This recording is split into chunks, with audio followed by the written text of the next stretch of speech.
So we're dealing with three things for Joy News Interactive this evening. One, why are virgins missing in the church? Two, is it a goat or a dog? If you don't know, you will know shortly. And three, now what punishment should be given to the managers of the failed banks? So now that we already know the Unibank, Beige Bank, Construction Bank, Royal Bank and Sovereign Bank failed, and they have been put together as consolidated bank, there are concerns that the issue of banks failing should be probed further and subsequently the managers punished for playing with other people's money. Let's get on to Facebook and get to see some of the posts that have been put up and having to do with this particular issue. So we're going to see that in a bit. Some very interesting ones, I must say, actually. All right, before we bring you that, let's just put this question out. The question is, what do you think should be done to the managers for running down the banks? We went out there onto the streets and these are the views we got. It's been speculated that these banks got their licenses through the former directors under NDC's administration. So what I would just urge the Bank of Ghana, actually the new crop of directors at the bank to do is just go and investigate and find out if really these managers or these directors didn't do enough investigation into establishing of these banks. Then perhaps these directors should be brought to book and just make sure anything that they've been able to acquire, whereas any means, should be retrieved from them. Well, it may not be deliberate for them to run down the bank. Nobody wants to run an institution and then run it down to the ground. No, everybody's there for profit. You understand? So you never know. Maybe one or two issues may have caused whatever issue it is that brought the banks down. You understand? So, well, what I think is we need to investigate more into this issue. And I believe that if there are any laws that exist for punishing them or anything, we should let the law take its course and let's see how it goes, because I don't believe that we should even single out the manager himself as a body or as a party within this. We should take the whole monitoring team. We should just take them through the court process and see what the court will say, or if there are any punishments due them, we should give to them.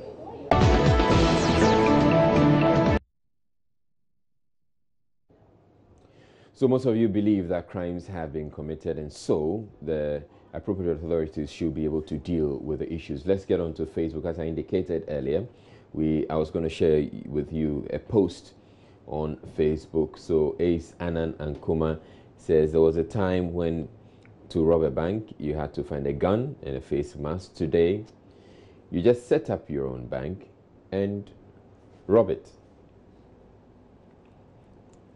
And it's gotten quite some interesting views there. So Owusu Kofi says, and the most annoying aspect is even when it's been verified that the directors robbed their own bank, the regulator charges the people of Ghana to pay for the robbery. Oforiwa says, our leaders are failing us. Why should we pay for the profligacy of these businessmen? My tax and yours is being used to pay for this. Is there hope for Ghana? They should not be spared, just as we seek. Oliver Kwanzaa says, people can think well in this country. If we just use a percentage of their thinking towards developing this country, maybe they should plan our independence again. Benjamin Gege says, and the Bank of Ghana is encouraging this theory. It's one useless institution that only knows how to issue releases without doing their supervisory work. And so those are some of the comments we had there, and is Annan and Kuma's post. Now let's get on to our own Facebook post on Joy News on TV, and we're asking you what you think should happen to the directors. So Dav Maxwell says Beige Bank and Construction Bank were each granted provisional. So essentially reproducing what the Bank of Ghana put in its release. Flex says if the laws of the land are working without fear or favor, like by now all the directors of those collapsed banks should be in the grips of the BNI or CID. The rich will always be saved, but the poor. And then so Obama Pokwa says their arrest and prosecution will be meaningless unless it is linked with the dismissal, prosecution, and incarceration of the officials or the supervision department of the Bank of Ghana who issued those fake licenses for them to perpetrate their illegalities.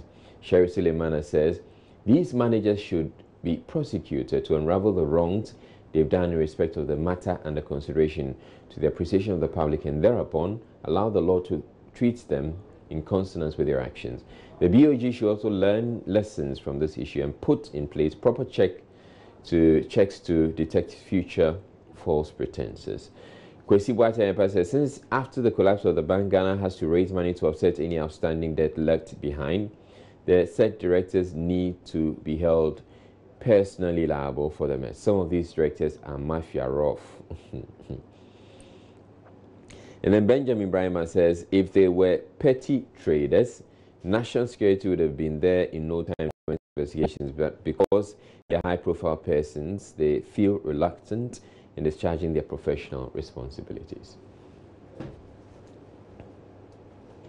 Right, so to our other issue, former President Mahama used a proverb, and I quote, "It is said that when you kill a goat and you frighten it with a knife, it doesn't fear the knife because it is dead already. I have a dead goat syndrome." Since then, he earned the nickname Dead Goat. Yesterday, President Akufo-Addo also stated, and I quote, "I am aware that you give a dog a bad name in order to hang it, but this dog will not be hanged." Now, people are calling the president a dog. The goat and dog nicknames is trending further because former President Mahama sent a tweet, and let's check out his tweet. Okay, so this is his tweet from his verified page. Lessons in Ghanaian politics equals, don't use idioms in relation to yourself. They'll come back, they'll stick. So that's it. Lessons in Ghanaian politics, don't use idioms in relation to yourself, they'll stick. And there are two images on that tweet. There's a goat on one hand, there's a dog on the other hand. He leaves it at that. But most people have come to understand exactly what he means. They're essentially saying that he called himself a dead goat and is stuck, and he thinks that President Akufo, referring to himself as a dog, may just stick. Let's read some of the replies to that. Brad Tevez says, challenge Mahama. Engineer Plola says, is it that painful to think? Then somebody else comes and says, snub him, he should follow Trump. Kingsley Addo says, be a statement and stop this. I don't know, statement. Okay, he will be a sentence. Now, I guess the point it gets insulting, and I think we should leave it at that. Okay, so Pare Addo says, JDM the throw pass. And all right, so you can actually go there and get to read some of the reactions that are there. Now, what are your reactions to this tweet? Let's get onto our Facebook page because we have some comments there. All right, so Lamisi says, dogs know only their house people and some few familiar faces. So Nana is right. Just look at his appointments. More so, goat is eaten by almost everybody in Ghana. But dogs, Anthony Cabo will tell, this is why Nana wants to feed just few people and the rest is his back case. I'm still not getting your comment. Nana Kwame says a dog is watchful. That is why they are nicknamed watchdogs. But a goat is only good for light soup upon chinkrakra. Kinsing says, I swear if Akufo-Addo, aka dog, jokes with us, we go take them dash fra people, make them take them do pepper soup somewhere. All right, let's move on. According to, so where are the virgins? Where the virgins? And according to founder and president of Eastwood Anaba Ministries, Pastor Eastwood Anaba, virgins are missing in the church. Let's check this out. But let me go back to the ladies. Let me go back to the ladies because we have a problem. Few of our sisters are marrying as virgins.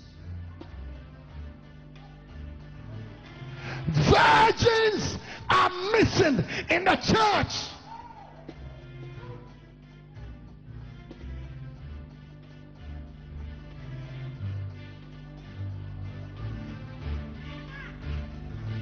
They want the money.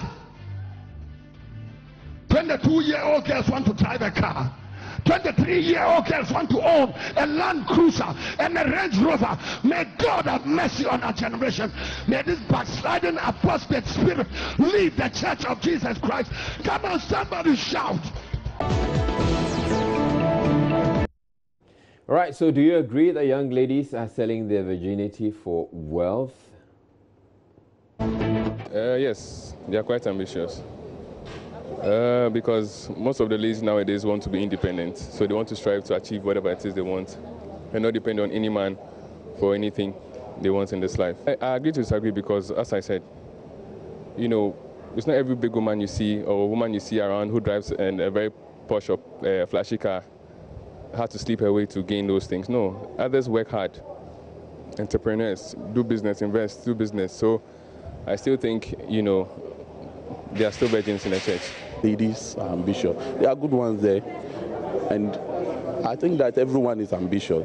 But for them, those who are ambitious and they want to make it through easy ways, easy means. Well, sleeping with somebody is not an easy thing, though. Yes, but those who want to make it through those means, that is where the issue is. But when you want to look at it from the biblical way or the Christian way, he is right. But when we want to look at it from the philosophical way, I think that we can question his statements. Well, I disagree with him that virgins are no longer in church because in the first place, church is considered to be a place of worship. If you are to be a real lady with virtues, I mean, what he's simply saying is that we don't have ladies with virtues anymore. And any lady that has pride in her will not give out her virginity for, worldly gains.